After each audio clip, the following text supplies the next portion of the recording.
How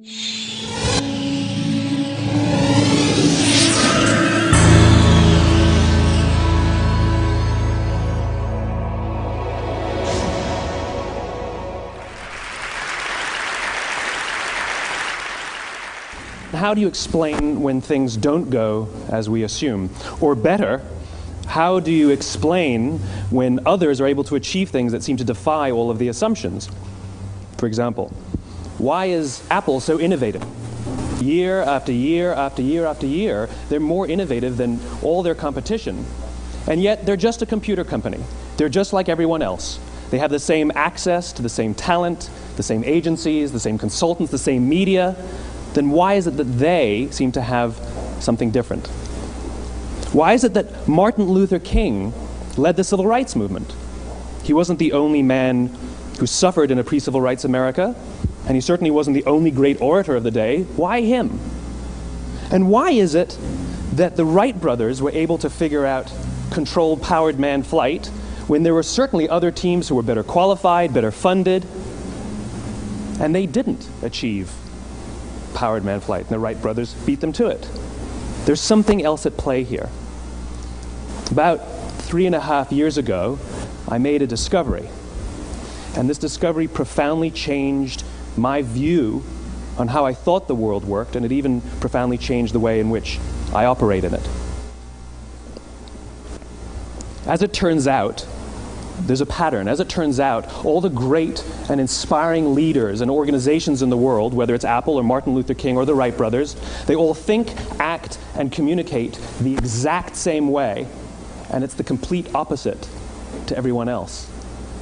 All I did was codify it. And it's probably the world's simplest idea.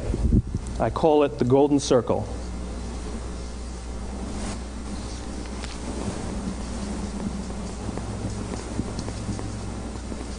Why, how, what?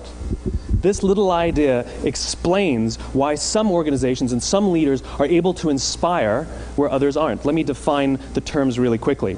Every single person, every single organization on the planet knows what they do, 100%. Some know how they do it, whether you call it your differentiating value proposition or your proprietary process or your USP. But very, very few people or organizations know why they do what they do. And by why, I don't mean to make a profit. That's a result. It's always a result. By why, I mean what's your purpose? What's your cause? What's your belief? Why does your organization exist? Why do you get out of bed in the morning? And why should anyone care? Well, as a result, the way we think, the way we act, the way we communicate is from the outside in. It's obvious. We go from the clearest thing to the fuzziest thing. But the inspired leaders and the inspired organizations, regardless of their size, regardless of their industry, all think, act, and communicate from the inside out. Let me give you an example. I use Apple because they're easy to understand and everybody gets it. If Apple were like everyone else, a marketing message from them might sound like this. We make great computers. They're beautifully designed, simple to use, and user-friendly. Want to buy one? Meh. And that's how most of us communicate. That's how most marketing is done, that's how most sales is done, and that's how most of us communicate interpersonally. We say what we do, we say how we're different or how we better, and we expect some sort of behavior, a purchase, a vote, something like that. Here's our new law firm. We have the best lawyers with the biggest clients. We have, we always perform for our clients, do business with us. Here's our new car. It gets great gas mileage. It has, leather seats. Buy our car. But it's uninspiring. Here's how Apple actually communicates. Everything we do, we believe in challenging the status quo. We believe in thinking differently. The way we challenge the status quo is by making our products beautifully designed, simple to use, and user-friendly. We just happen to make great computers. Want to buy one? Totally different, right? You're ready to buy a computer from me. All I did was reverse the order of the information. What it proves to us is that people don't buy what you do, people buy why you do it. People don't buy what you do, they buy why you do it. This explains why every single person in this room is perfectly comfortable buying a computer from Apple. But we're also perfectly comfortable buying an MP3 player from Apple, or a phone from Apple, or a DVR from Apple. But as I said before, Apple's just a computer company. There's nothing that distinguishes them structurally from any of their competitors. Their competitors are all equally qualified to make all of these products. In fact, they tried. A few years ago, Gateway came out with flat-screen TVs. They're eminently qualified to make flat-screen TVs. They've been making flat-screen monitors for years. Nobody bought one. And Dell came out with MP3 players and PDAs. And they make great quality products, and they can make perfectly well-designed products, and nobody bought one. In fact, talking about it now, we can't even imagine buying an MP3 player from Dell. Why would you buy an MP3 player from a computer company? But we do it every day. People don't buy what you do, they buy why you do it. The goal is not to do business with everybody who needs what you have. The goal is to do business with people who believe what you believe. Here's the best part. None of what I'm telling you is my opinion. It's all grounded in the tenets of biology, not psychology, biology. If you look at a cross-section of the human brain, looking from the top down, what you see is the human brain is actually broken into three major components that correlate perfectly with the golden circle. Our newest brain, our Homo sapien brain, our neocortex, corresponds with the what level. The neocortex is responsible for all of our rational and analytical thought and language. The middle two sections make up our limbic brains, and our limbic brains are responsible for all of our feelings, like trust and loyalty. It's also responsible for all human behavior, all decision-making, and it has no capacity for language. In other words, when we communicate from the outside in, yes, people can understand vast amounts of complicated information like features and benefits and facts and figures. It just doesn't drive behavior.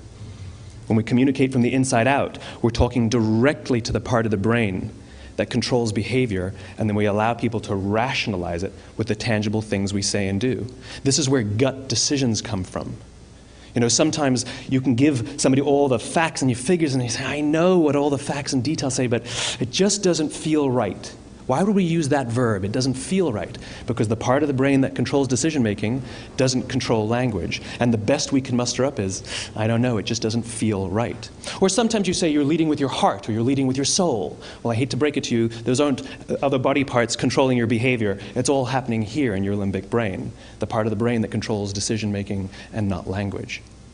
But if you don't know why you do what you do, and people respond to why you do what you do, then how will you ever get people to vote for you or buy something from you, or more importantly, be loyal and want to be a part of what it is that you do? Again, the goal is not just to sell people who need what you have. The goal is to sell to people who believe what you believe. The goal is not just to hire people who need a job. It's to hire people who believe what you believe. I always say that, you know, there's if you hire people just because they can do a job, they'll work for your money. But if you hire people who believe what you believe, they work for you with blood and sweat and tears. And nowhere else is there a better example of this than with the Wright brothers. Most people don't know about Samuel Pierpont Langley. And back in the early 20th century, the pursuit of powered man flight was like the .com of the day. Everybody was trying it. And Samuel Pierpont Langley had what we assume to be the recipe for success. I mean, even now, you ask people, why did your product or why did your company fail? And people always give you the same permutation of the same three things. Undercapitalized, the wrong people, bad market conditions. It's always the same three things. So let's explore that.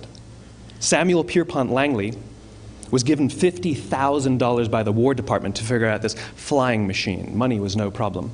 He held a seat at Harvard and worked at the Smithsonian and was extremely well connected. He knew all the big minds of the day. He hired the best minds money could find, and the market conditions were fantastic. The New York Times followed him around everywhere, and everyone was rooting for Langley. And how come we've never heard of Samuel Pierpont Langley? A few hundred miles away in Dayton, Ohio, Orville and Wilbur Wright. They had none of what we consider to be the recipe for success. They had no money. They paid for their dream with the proceeds from their bicycle shop. Not a single person on the Wright brothers' team had a college education, not even Orville or Wilbur. And the New York Times followed them around nowhere. The difference was Orville and Wilbur were driven by a cause, by a purpose, by a belief. They believed that if they could figure out this flying machine, it'll change the course of the world. Samuel Pierpont Langley was different. He wanted to be rich, and he wanted to be famous. He was in pursuit of the result. He was in pursuit of the riches. And lo and behold, look what happened. The people who believed in the Wright brothers' dream worked with them with blood and sweat and tears. The others just worked for the paycheck. And they tell stories of how every time the Wright brothers went out, they would have to take 5 sets of parts because that's how many times they would crash before they came in for supper. And eventually, on December 17th, 1903, the Wright brothers took flight. And no one was there to even experience it. We found out about it a few days later. And further proof that Langley was motivated by the wrong thing, the day the Wright brothers took flight, he quit. He could have said, "That's an amazing discovery, guys. Now we'll improve upon your technology." But he didn't. He wasn't first. He didn't get rich. He didn't get famous. So he quit. People don't buy what you do, they buy why you do it. And if you talk about what you believe, you will attract those who believe what you believe. Well, why is it important to attract those who believe what you believe? Something called the law of diffusion of innovation. And if you don't know the law, you definitely know the terminology. The first 2.5% of our population are our innovators. The next 13.5% of our population are our early adopters. The next 34% are your early majority, your late majority, and your laggards. The only reason these people buy touch-tone phones is because you can't buy rotary phones anymore. We all sit at various places at various times on the scale, but what the law of diffusion of innovation tells us is that if you want mass market success or mass market acceptance of an idea, you cannot have it until you achieve this tipping point between 15 and 18% market penetration, and then the system tips. And I love asking businesses, what's your conversion on new business? And they love to tell you, oh, it's about 10%, proudly. Well, you can trip over 10% of the customers. We all have about 10% who just get it. That's how we describe them, right? That's like that gut feeling, oh, they just get it. The problem is, how do you find the ones that just get it before you're doing business with them versus the ones who don't get it? So it's this here, this little gap, that you have to close, as Geoffrey Moore calls it, crossing the chasm. Because you see, the early majority will not try something until someone else has tried it first. And these guys, the innovators and the early adopters, they're comfortable making those gut decisions. They're more comfortable making those intuitive decisions that are driven by what they believe about the world, and not just what product is available. These are the people who stood online for 6 hours to buy an iPhone when they first came out, when you could have just walked into the store the next week and bought one off the shelf. These are the people who spent $40,000 on flat-screen TVs when they first came out, even though the technology was substandard. And by the way, they didn't do it because the technology was so great. They did it for themselves. It's because they wanted to be first. People don't buy what you do, they buy why you do it. And what you do simply proves what you believe. In fact, people will do the things that prove what they believe. The reason that person bought the iPhone in the first 6 hours, or stood in line for 6 hours, was because of what they believed about the world and how they wanted everybody to see them. They were first. People don't buy what you do, they buy why you do it. So let me give you a famous example, a famous failure and a famous success of the law of diffusion of innovation. First, the famous failure. It's a commercial example. As we said before a second ago, the recipe for success is money and the right people and the right marketing conditions, right? You should have success then. Look at TiVo. From the time TiVo came out about 8 or 9 years ago to this current day, they are the single highest quality product on the market. Hands down, there is no dispute. They were extremely well funded. Market conditions were fantastic. I mean, we use TiVo as a verb. I TiVo stuff on my piece of junk Time Warner DVR all the time. But TiVo is a commercial failure. They've never made money. And when they went IPO, their stock was at about $30 or $40 and then plummeted, and it's never traded above 10. In fact, I don't think it's even traded above 6, except for a couple of little spikes. Because you see, when TiVo launched their product, they told us all what they had. They said, we have a product that pauses live TV, skips commercials, rewinds live TV, and memorizes your viewing habits without you even asking. And the cynical majority said, we don't believe you, we don't need it, we don't like it, you're scaring us. What if they had said, if you're the kind of person who likes to have total control over every aspect of your life, boy, do we have a product for you. It pauses live TV, skips commercials, memorizes your viewing habits, etc., etc. People don't buy what you do, they buy why you do it, and what you do simply serves as the proof of what you believe. Now let me give you a successful example of the law of diffusion of innovation. In the summer of 1963, 250,000 people showed up on the Mall in Washington to hear Dr. King speak. They sent out no invitations, and there was no website to check the date. How do you do that? Well, Dr. King wasn't the only man in America who was a great orator. He wasn't the only man in America who suffered in a pre-civil rights America. In fact, some of his ideas were bad. But he had a gift. He didn't go around telling people what needed to change in America. He went around and told people what he believed. I believe, I believe, I believe, he told people. And people who believed what he believed took his cause and they made it their own, and they told people. And some of those people created structures to get the word out to even more people. And lo and behold, 250,000 people showed up on the right day, on the right time to hear him speak. How many of them showed up for him? 0. They showed up for themselves. It's what they believed about America that got them to travel on a bus for 8 hours to stand in the sun in Washington in the middle of August. It's what they believed, and it wasn't about black versus white. 25% of the audience was white. Dr. King believed that there are 2 types of laws in this world, those that are made by a higher authority and those that are made by man. And not until all the laws that are made by man are consistent with the laws that are made by the higher authority will we live in a just world. It just so happens that the civil rights movement was the perfect thing to help him bring his cause to life. We followed him not for him, but for ourselves. And by the way, he gave the I have a dream speech, not the I have a plan speech. Listen to politicians now with their comprehensive 12-point plans. They're not inspiring anybody.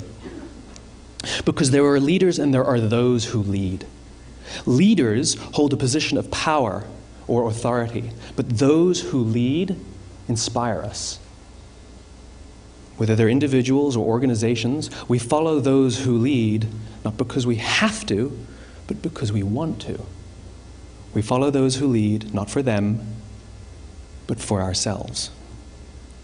And it's those who start with why that have the ability to inspire those around them or find others who inspire them. Thank you very much.